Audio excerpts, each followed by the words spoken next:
नमस्कार, मी प्रिया स्वामी अनुभव या यूट्यूब चॅनलचे तुमचे स्वागत करत आहे। सर्व मंगल मांगल्ये शिवे सर्वार्थ साधिके शरण्य त्र्यंबके गौरी नारायणी नमस्तुते नमस्तुते। तर आपण सगळ्यांना माहिती आपण सकाळी उठल्यानंतर श्लोक म्हणतो, तर तो कोणत्या पद्धतीने म्हणतो आपण तो श्लोक सगळ्यांना माहिती आहे। कर अग्रे वसते लक्ष्मी, कर मध्ये सरस्वती, कर मूले तू गोविंद, प्रभाते कर दर्शनम। हा श्लोक सगळ्यांना माहिती आहे, पण आपण कोणत्या पद्धतीने म्हणतो, कोणत्या ह्याने म्हणतो आपण, हे सगळ्यांना माहिती आहे का? तर चला मी आज तुम्हाला कसं म्हणायचं, कसं म्हटल्यावरती त्याचा फायदा होतो आपल्याला हे सांगणार आहे। तर चला सुरुवात करते। सगळ्यांना माहिती आहे, कराग्रे वसते लक्ष्मी, कर मध्ये सरस्वती, कर मूल्ये तू गोविंद, प्रभाते कर दर्शनम। आपले हे हात असतात कष्ट नशीब आणि कर्म हे चांगले असेल तर देवालाही झुकावे लागते आपल्यासमोर। ह्या हातानेच आपण कर्म करतो आणि ह्या हाताने कष्ट करतो।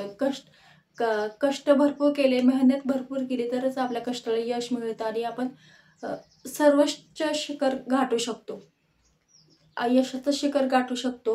तर ह्या सकाळी झोपेतनं उठल्यानंतर फिंगरच्या बोटांवरती, ह्या बोटांच्या उंच भागावरती, हे आपले बोट आहेत ना, ह्या बोटांच्या ह्या भागापासून सुरुवात करा। ह्या भागांना म्हणा, बोटांच्या सुरुवातीला म्हणा, कराग्रे वसते लक्ष्मी, कर मध्ये सरस्वती, ह्या मध्यभागी सरस्वती असते, आणि कर मूले तो गोविंदम, प्रभाते कर दर्शनम।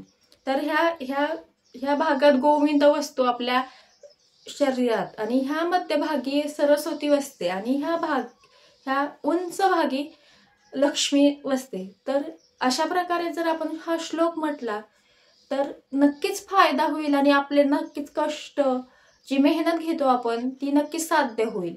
तर हा श्लोक कसा वाटला मला नक्कीच सांगा, आणि नक्कीच ह्या पद्धतीने आजपासून सुरुवात करा की कराग्रे वसते लक्ष्मी, कर मध्ये सरस्वती, कर मूले तो गोविंदम, प्रभाते कर दर्शनम। अशा प्रकारे हा श्लोक म्हणणं सुरू करा। हा श्लोक अशा पद्धतीने म्हणा, नाही की अशा पद्धतीने। तर हा व्हिडिओ कसा वाटला मला नक्कीच कळवा। श्री स्वामी समर्थ, जय जय स्वामी समर्थ। आणि आवडल्यास नक्कीच लाईक आणि शेअर करा, आणि कमेंटमध्येही तुम्हाला काही विचारायचं असेल तर नक्कीच विचारा। श्री स्वामी समर्थ।